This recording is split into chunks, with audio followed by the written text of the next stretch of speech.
सत साहिब सतगुरुदेव की जय। बंदी छोड़ कबीर साहिब जी की जय। बंदी छोड़ गरीबदास जी महाराज जी की जय। स्वामी राम देवानंद जी गुरु महाराज जी की जय हो।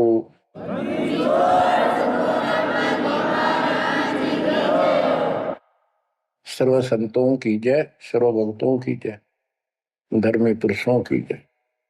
श्री काशी धाम की जय, श्री सुडानी धाम की जय, श्री क्रोथा धाम की जय, श्री बरवाड़ा धाम की जय। सत साहिब गिरिव नमो नमो सत पुरुष को नमस्कार गो की नहीं। सुर नर मुनि जन साधु संतों सर्वस दीन। सतगुरु साहिब संत सब दंडोतम प्रणाम। आगे पीछे मत हुए तिनको कुर्बान। बच्चों, धन्य है आपके माता पिता जिससे जन्म हुआ। धन्य है आपके पिछले जन्मों की भक्ति और संयम। उसी के परिणाम स्वरूप आज आप परमात्मा की शरण में आए हो। लख वर्षूरा जूझ ही लख वर्षा मध्य लख वर्ती जहान में तो सतगुरु से मांगे। भावार्थ है कि आप इतने अच्छे धर्म कर्म वाले व्यक्ति रहे हो, लेकिन मोक्ष नहीं मिला। मोक्ष न मिलने का कारण परमात्मा पे अविश्वास रहा। जिस भी धर्म में जब जाति के अंदर हम जन्मे, हम उन्हीं क्रियाओं को उत्तम मानते रहे। परमात्मा के ज्ञान से प्रेरित होकर कुछ दिन भक्ति जरूर की, लेकिन एक से अनेक अधिक नहीं थे हम, फिर हम रह जाते थे। लेकिन ये परमात्मा हमारे पिता हैं कबीर साहब, हमारे सच्चे साक्षी हैं, हमारे एकमात्र हितैषी हैं इन काल के 21 ब्रह्मांड रूपी नरक में। बच्चों, कबीर साहब कहते हैं झूठे सुख को सुख है ये मान रहा मनमोद, ये सकल कभी ना काल का कुछ मुख में कुछ क्रोध। हम इस झूठे सुख को सुख मान रहे हैं। थोड़ा सा धन हो गया, कार कोठी होगी, बेटा बेटी होगी, और फिर सारा दिन बकवादों से अतिरिक्त कुछ नहीं सोचता। धन जोड़ लो, हेरा फेरी कर लो, और अधिक पैसा हो जाता है, राजनीति में आ जाऊं, यानी मई माँ की भूख बनी रहती है। और ये हमारे जन्म मरण का मुख्य कारण है। जैसे आप धर्मदास जी के प्रसंग में सुन रहे हो, कितनी तड़प थी, कितना धन था, लेकिन कुछ भी बन ले, राजा बन ले, महाराजा बन ले, सेठ बन ले, और चाहे गरीब निर्धन बन। अब निर्धन को तो वैसे संतुष्टि नहीं हो चाहता, धन चाहिए। धन है तो सुख है। जिसका संतान नहीं है वो चाहता संतान है तो सुख है। कोई सेठ धनवाला सोचता है कि मुझे कोई सुख नहीं। सुख तो इन राज्य महाराजों को होता है। राज्य महाराजों को सपने में भी सुख नहीं होता। बच्चों, यह बात जिस दिन आपके हृदय में बैठ जाएगी कि ये सुख है ही नहीं, रात को भी नींद नहीं आती इन राजाओं को, नेताओं। लेकिन कुछ दिन कमांड चलती है इनकी, इसी में फूले रहते हैं। फिर ये भी सोचते हैं कि स्वर्ग में सुख होगा। स्वर्ग के राजा इंद्र, वो भी महादुखी, 24 घंटे टेंशन रहती है, कोई तप करता है और तेरे राज न छीन ना ले। स्वर्ग का राजा नीचे यज्ञ करके या तप करके बनता है, और उसमें एक शर्त होती है कि तेरे शासन के दौरान, तेरे शासन काल में यदि कोई पृथ्वी पर ऐसा तप कर लेगा जो खंड ना हो, कुछ समय निर्धारित है, और 100 अश्वमेघ यज्ञ निर्बाध कर गया तो तेरी पदवी को छीन लिया जाएगा, उसको ये पद दिया जाएगा। तो बच्चों, उस राज को बनाए रखने के लिए इंद्र कति हद भी पार कर देता है, अति कर देता है, इज्जत बेइज्जती का सवाल भी नहीं रहता। एक प्रसंग आता है, मार्कंडे गोसाई तपस्या कर रहे थे बंगाल की खाड़ी में। इंद्र को पता चला कि एक साधक मार्कंडे बहुत जबरदस्त तप कर रहा है और कुछ दिनों में उसका तप संपूर्ण होने वाला है और तेरी गद्दी जाएगी। उसने अपने देवता गुप्त रूप में गुप्तचर छोड़े होते हैं। इंद्र ने अपनी पत्नी भेजी उसका धर्म खंड करने के लिए। कति अंत हो जाता है आदमी जब अपनी पत्नी को परपुरुष के पास भेजता है, यह कति गिरावट की अंत आ जाता है। इतना जलील होना पड़ता है इस राज्य को बनाए रखने में, और वो भी हार जाती है। फिर इंद्र जाता है। ये लंबी कथा है, फिर कभी बताएंगे। मार्कंडे ऋषि इंद्र की पदवी को टारगेट करके तप नहीं कर रहा था। ये ऋषि क्या करते रहते हैं, ओम नाम का जाप करते हैं और तप करते हैं। तप तो इन्होंने ब्रह्मा जी से लिया। ब्रह्मा जी कमल के फूल पर बैठे थे। जब वो होश में आए, कमल जल पे होता कमल का फूल, सब जगह जल ही जल था। आकाशवाणी हुई कि तप करो। यह आकाशवाणी उसने भगवान की मानी। 1000 वर्ष तप किया।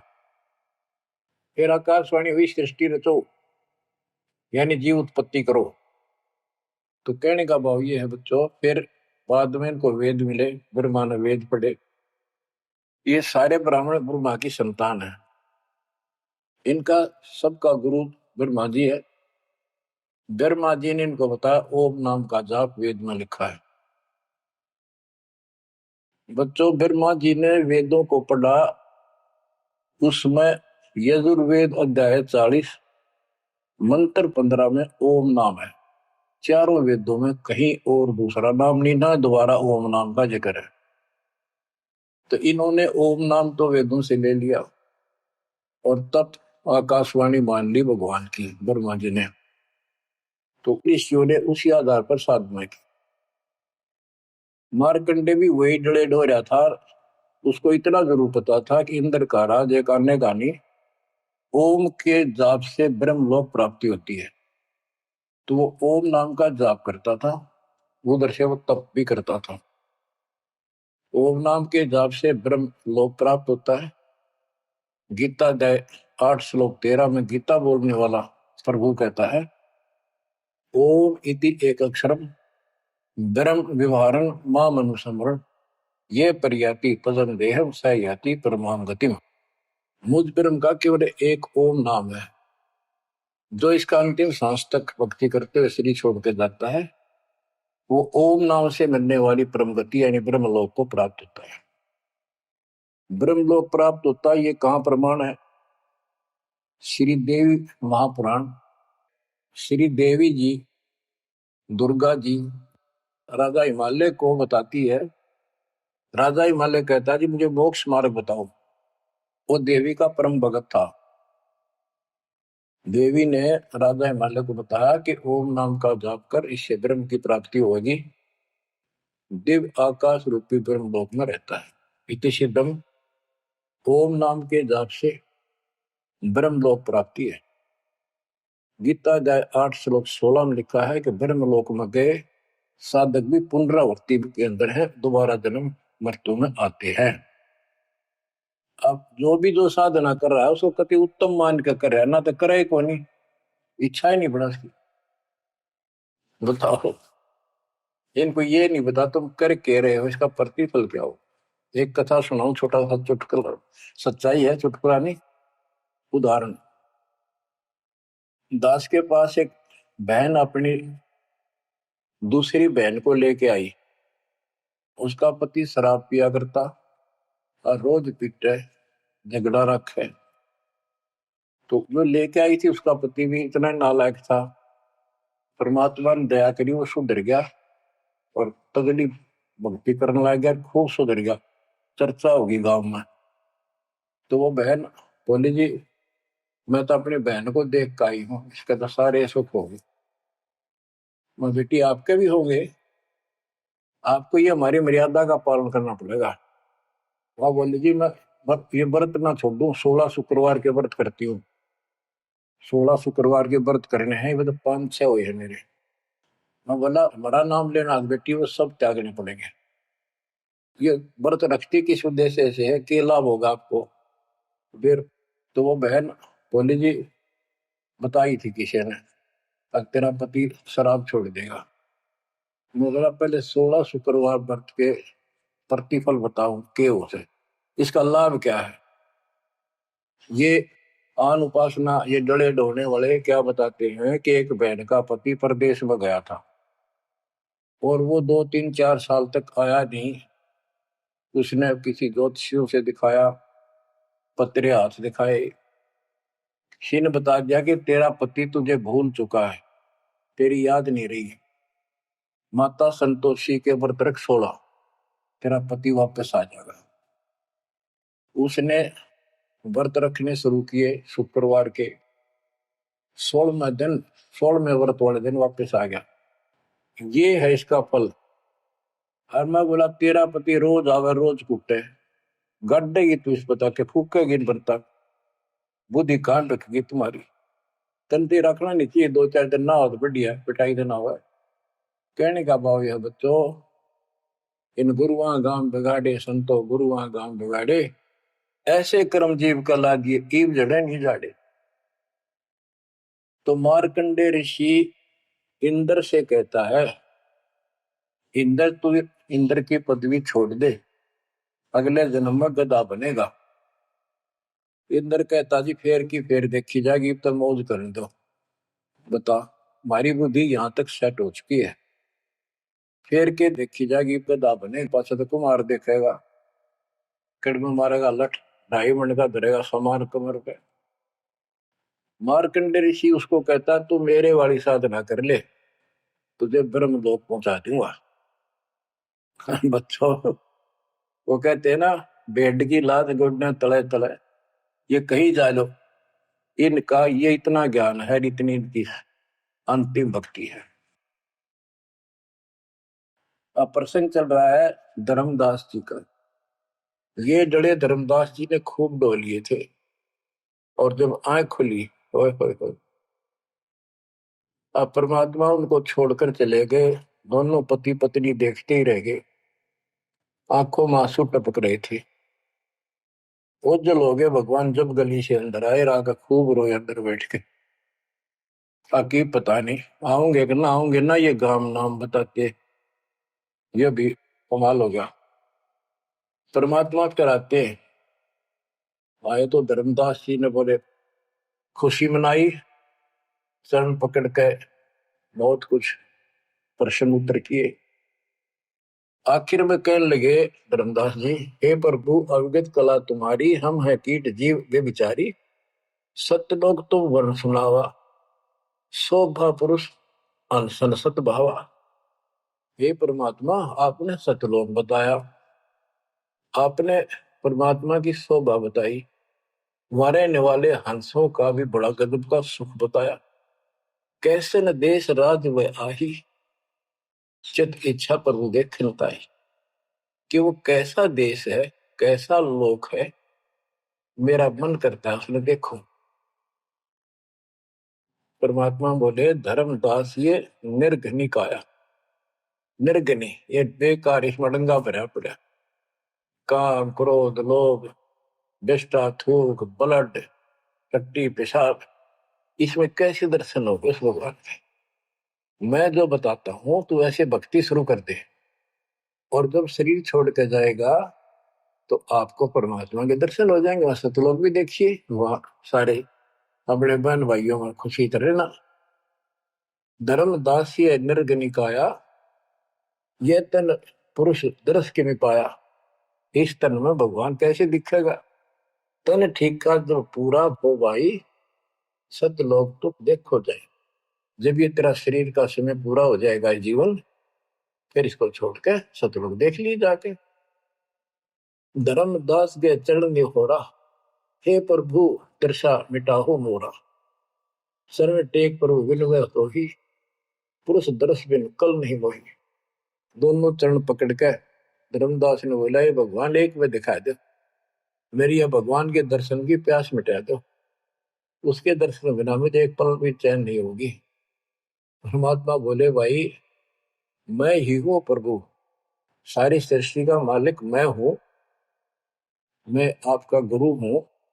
दीक्षा दी धर्मदास जी को मेरे, मैं आपका गुरु हूं, मैं आपका भगवान हूं, मैं सत्पुरुष हूं और मेरा ही नाम कबीर है। लेकिन उसके आवाज समझ में नहीं आई और बार बार यही कहने लगा, भगवान के दर्शन करा दे, भगवान के दर्शन करा दो, जब मेरी आत्मा मानेगी। बच्चों विचार करो, पहले हम किसी की भी भक्ति शुरू कर दी, राम की, कृष्ण की, शंकर भगवान की, विष्णु भगवान की, किसी की भी, और सब स्वर्ग बताया करते। कदे इस मन भाई का अगला स्वर्ग दिखाओ, हमने जब मानूंगा। पर जब ठीक ठिकाना आता है, ये मन अड़ियल घोड़े की तरह अड़का खड़ा हो जाता है। तीसरे केवल बकवाद करवानी, अच्छे राह पर लगते समय सौ वादा पैदा करता है। ये मन अड़ रहा था। गुप्त भय प्रभु अविगत ताता, धर्मदास मुख आवन बाता। जब इतनी जिद करी, परमात्मा अंतर ध्यान हो गया और धर्मदास वो खोले रह गया, ना हाँ करे ना बोले, या के बनी क्या कहने लगा, मैं मति हीन कोमती मोहि लागा, मोहि समकोल है जग में बागा, मैं मूर्ख प्रतीत न कीना, अस साहिब के मैं नहीं चीने। अब कौन विधि दर्शन पाऊं, दर्शन बिना मैं प्राण गवाऊं। चरणोदक बिन करुण अग्रासा, तदो शरीर कह धर्मदासा।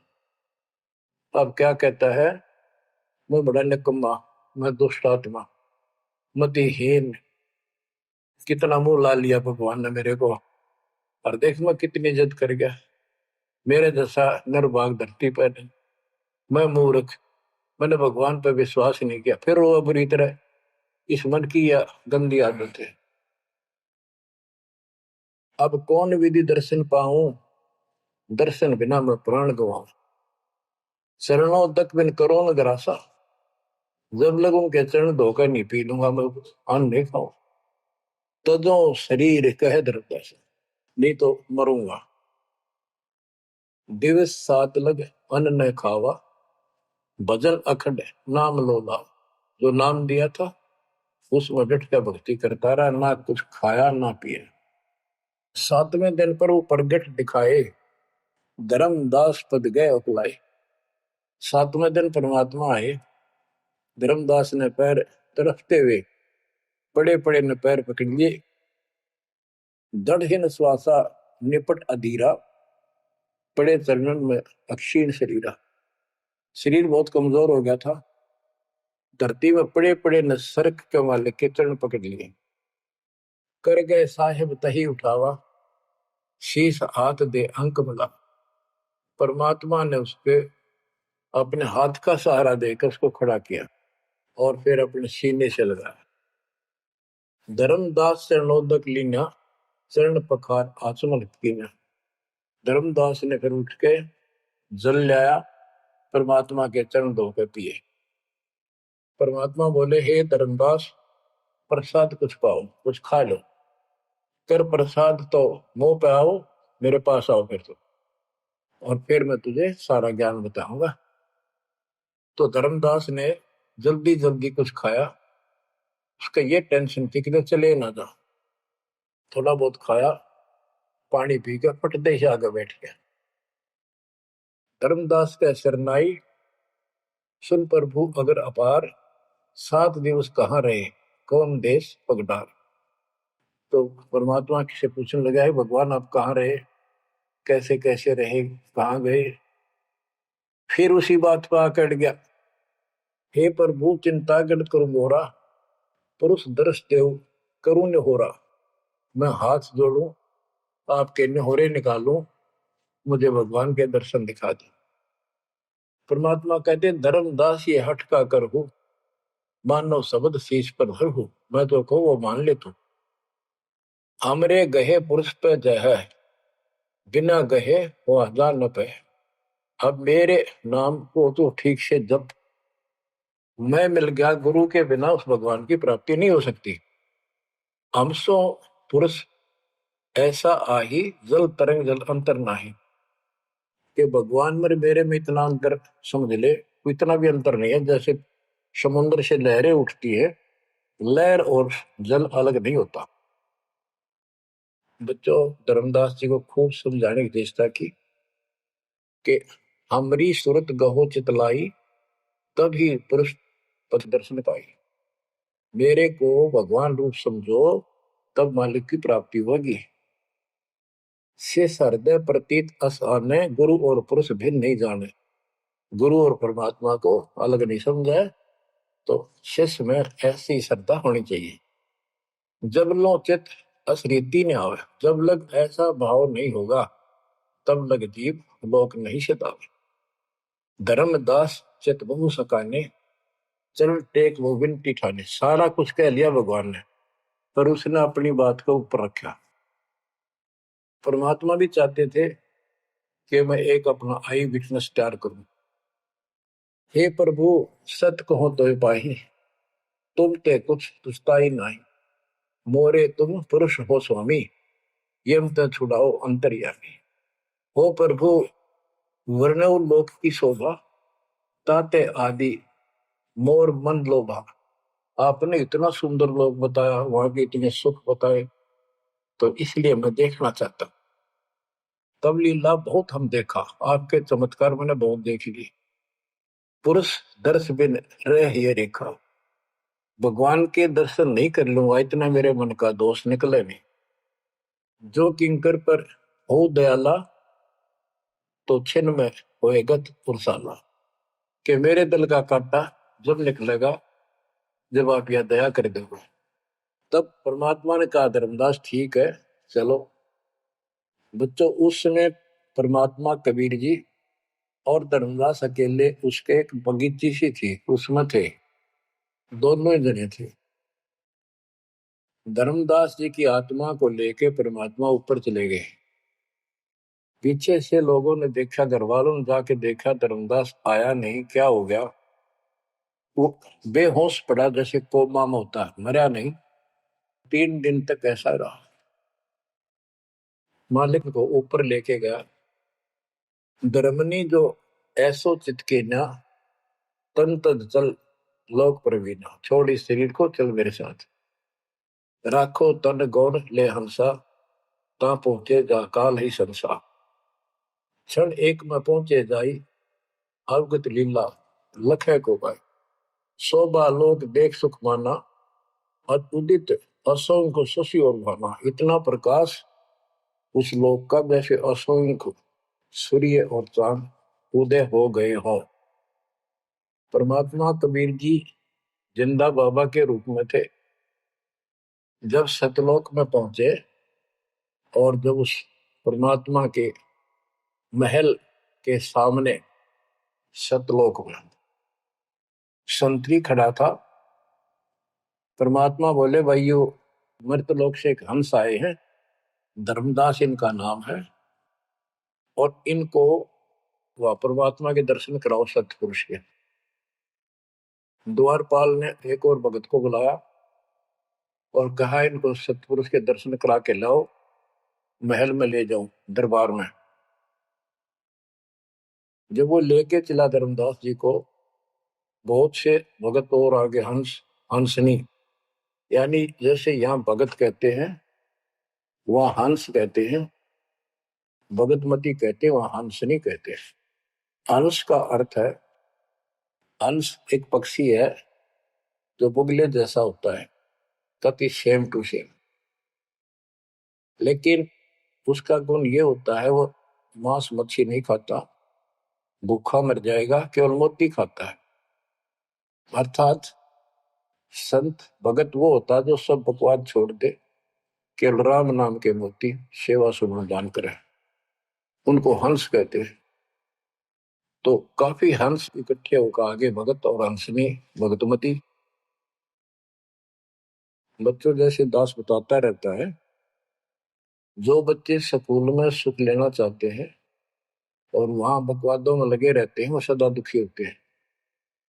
अपनी पढ़ाई पूरी करके बढ़िया नौकरी मिल जाए फिर नाचो गाओ, वहां सुख लो सारा। नाचने गाने का मतलब यहाँ पृथ्वी लोक पर रहना नहीं। भाव ये है कि जब आप सतलोक चले जाओ तो वहां मौज करियो सारी है। यहाँ काहे का नाचना और कित का गाना, एक पलक में पता नहीं क्या हो जाए। तो जैसे सतलोक में दूसरे धर्म वाले कई कहते हैं, तो सतलोक की महिमा बताते हैं कि सतलोक में प्रकाश ही प्रकाश है, वहां और कुछ है ही नहीं। वो आत्मा उसमें ऐसे मिल जाती है जैसे बूंद समुद्र में। ये पूरा राधा स्वामी पंथ, सच्चा सौदा वाले, सरसाले, देव गुरुदेव वाले और भी सब इस यह रटला रहे, वहां कुछ नहीं है। और आंखों देखा धर्मदास क्या बताता है, वाणी पढ़ता हूँ, ये वैसे लिखी हुई है पुराने समय की, शुद्ध नहीं है इतनी, लेकिन अर्थ गजब का है इसका। कहते हैं, जित देखा जगमग झलका ही, देखत हर्षित भय ही है भाई। धर्मदास ने जहां देखा इतनी सुंदरता प्रकाश में गजब का नूर चमक, देख देख खुश हो रहा है। द्वारपाल हंस जो रहिया, ताम एक हंस से कहिया, ए हंस तुम जाओ लिवाई, पुरुष दर्श दे आनो भाई। इसको धर्मदास को ले जाओ, परमात्मा के दर्शन करा के वापस यहीं ले आना। चले लिवाए पुरुष पे जहां, अचानक हंस वो आए तब ही, वहां बहुत से अचानक और हंस आगे वक्त। करत कोलाहल मंगल चारा, शोभा अद्भुत अंग अपारा। ओहो, उनके जो वहां पर भगत आए और भगतनी आई, इतने गजब के सुंदर शरीर देखते ही बने। उनके गले में रत्नों की माला और जगमग दे, बहुत गजब का, बहुत सुंदर कपड़े पहन रखे, अमर चीर शोभा धर्माए। अनसन भाल शोभा के वर्णों, धर्मदास कहता है कि उन हंसों के माथे की शोभा क्या बताऊं, बहुत गजब की। रवि करतारों षोडश चंद्र भाल छिवि लहू, यानी 16 चंद्रमा का प्रकाश हो उनके माथे की, इतनी चमक थी, इतना नूर था। हंस कांति प्रतिरोम प्रकाशा, हीरा मणि उदित रोमासा। उनके शरीर की इतनी गजब की शोभा थी, प्रत्येक की रोम रोम की जैसे हीरा मोती चमक रहे हो। उनके शरीर का प्रकाश षोडश रवि, अनशन छवि मोहा, देह प्राण शुभ अमृत शोभा। उनके शरीर की शोभा 16 सूर्यों के प्रकाश जितनी थी। अब वहां भगवान के दरबार में पहुंच जाते हैं वो लेकर के, सिंहासन से भी देखत मनमोहा। ओहो, सुरती हंस अग्रानी अगाने, सत्य पुरुष सकल देखत अरसाने। वहां लेकर गए नाचते गाते हुए, जब उसने भगवान को देखा, धर्मदास जी ने, तरह गजब का प्रकाश, एक रोम शरीर के बाल की चमक, करोड़ सूर्य करोड़ चांद मिला दे। एक रोम रवि शशि कोटि सा, एक रोम की शोभा करोड़ सूर्य और चंद्रमा जैसी।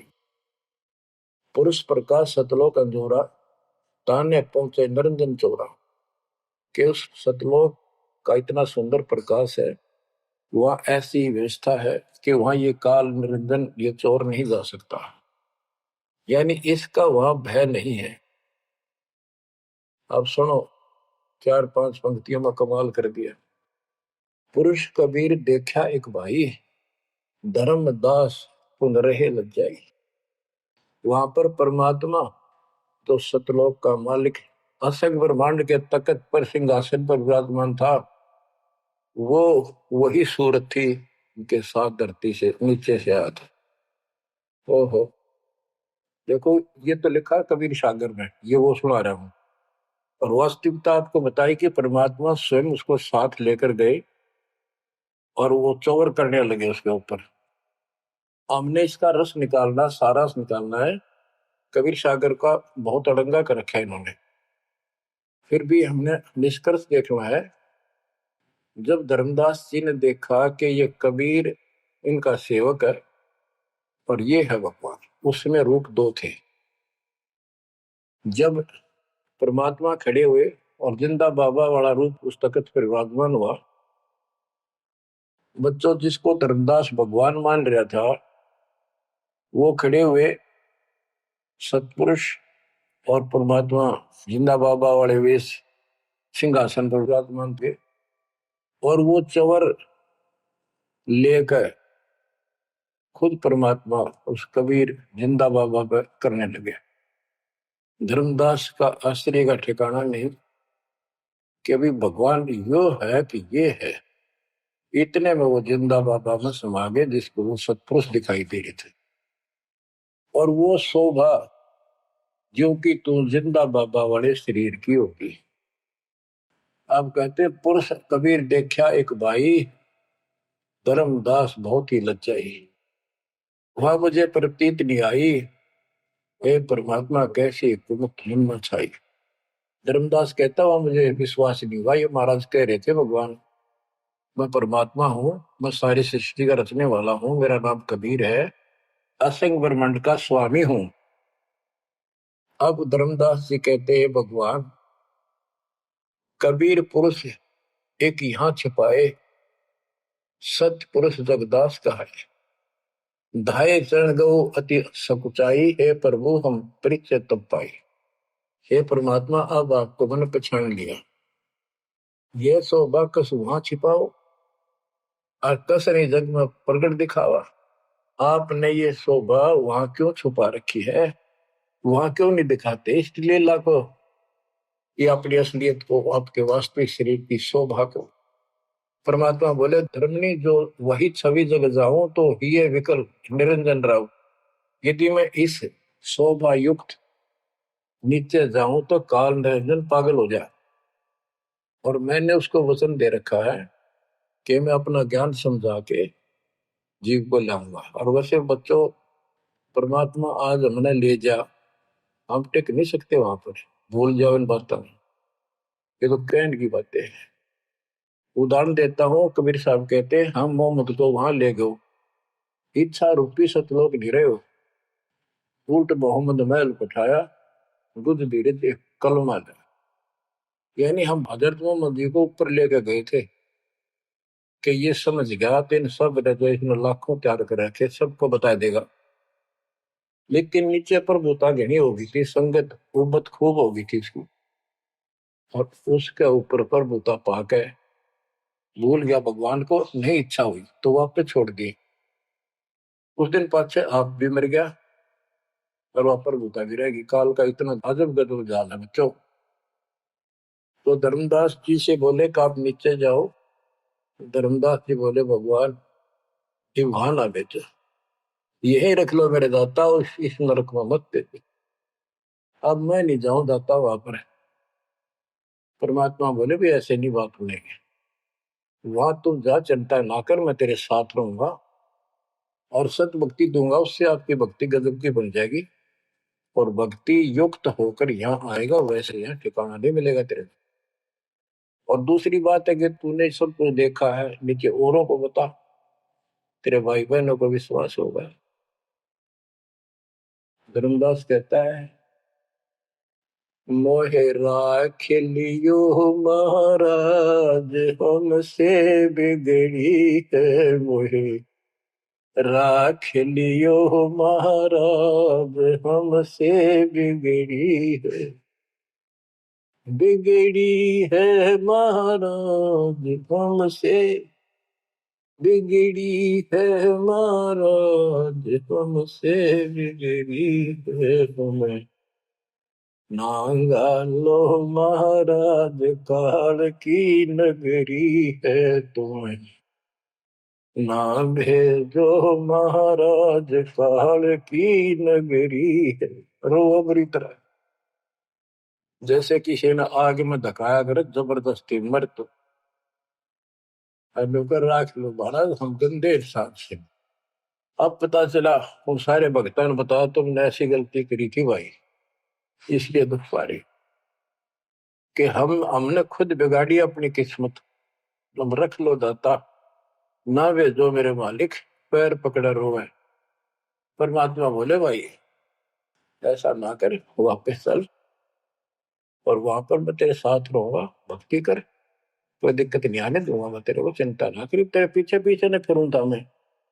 और ये सारे ठाठ मैंने दे रखे थे तेरे को वहां पर, निकाल तो सारा कचू मन निकाल दे 1 मिनट में।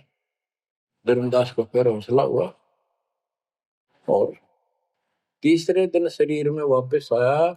आसपास सारे रिश्तेदार भी आ गए 3 दिन में। सारा गांव क्यों सेठ था, पैसे वाला था, लोग जोरदे बैठे, ना मरता ना जिंदा, इसका क्या हाल हो गया। परमात्मा ने बताया मैं काशी में हूं, एक दुल्हे का काम करता हूं, मेरा नाम कबीर है, मेरा गुरु रामानंद जी है, स्वामी रामानंद, जो वहां के प्रसिद्ध संत हुआ करते थे।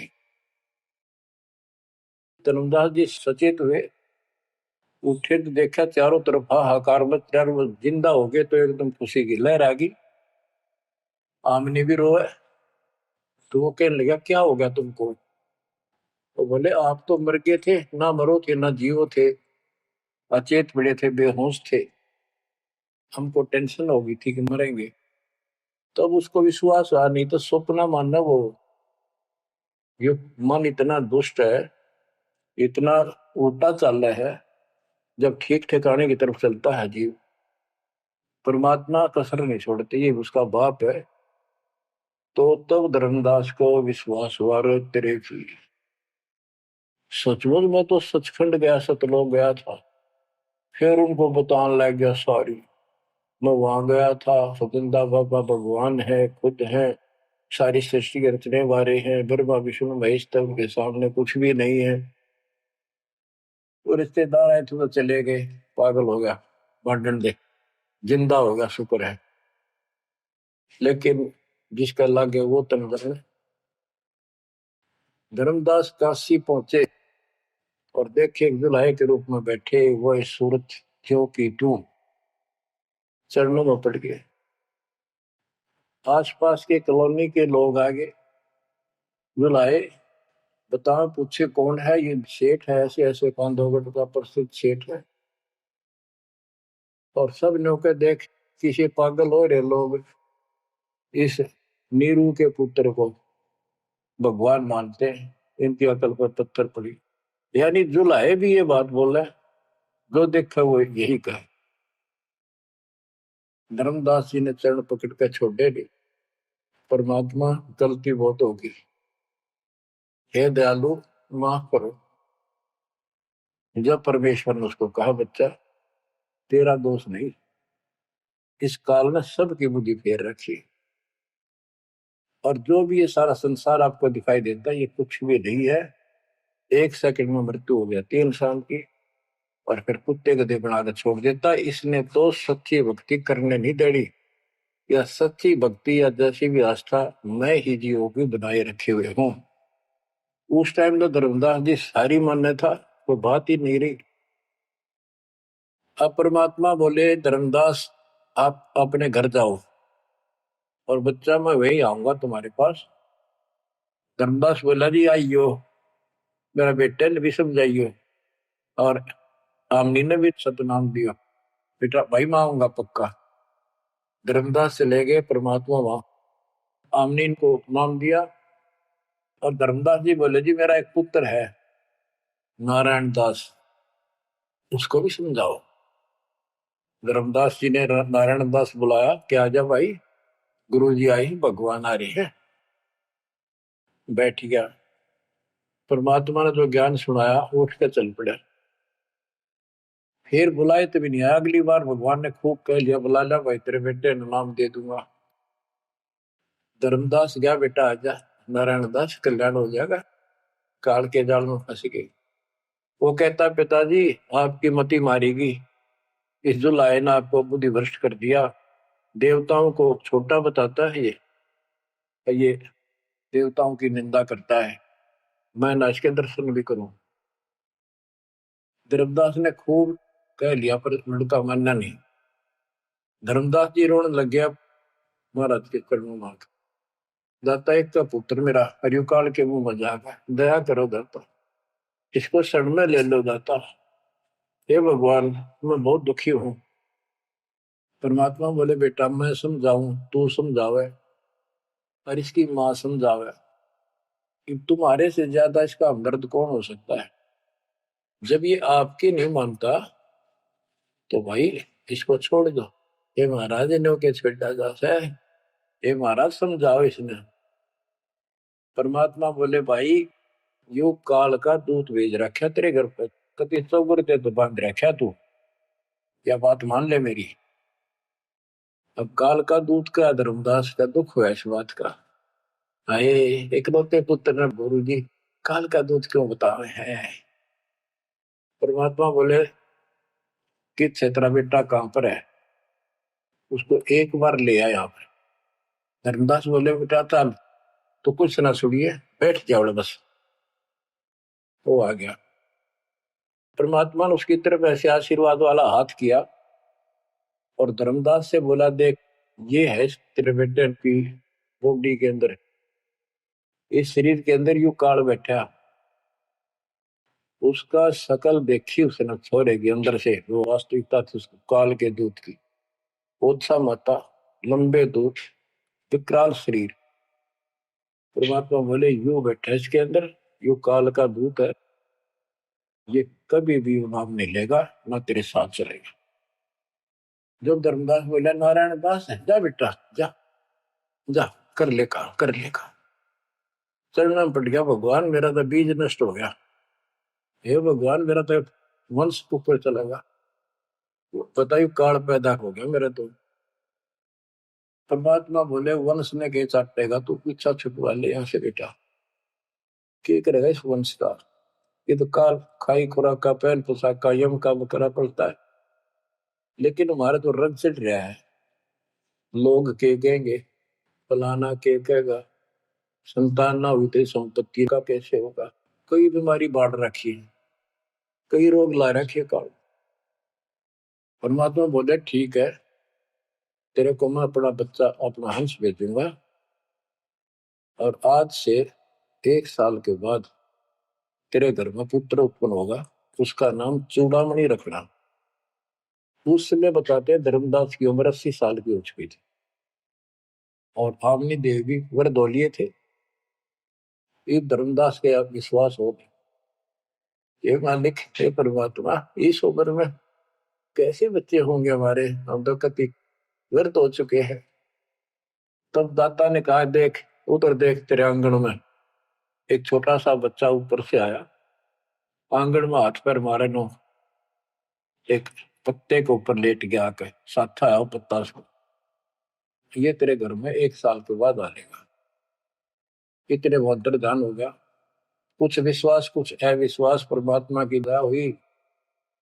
आमनी को गर्भ रहा, 9वें महीने 10वें दिन बच्चा हो गया, नाम चूड़ामणि रखा। और तू कुल की चिंता करता था, तेरा 42 पीढ़ी तक तेरा वंश चलेगा, चिंता ना कर। जब उसका दिल डटा, बच्चों गजब की बातें, तो मैं धीरे धीरे इसको पूरी सुन लो कथा को, आपके बहुत से अंधेरे हट जाएंगे।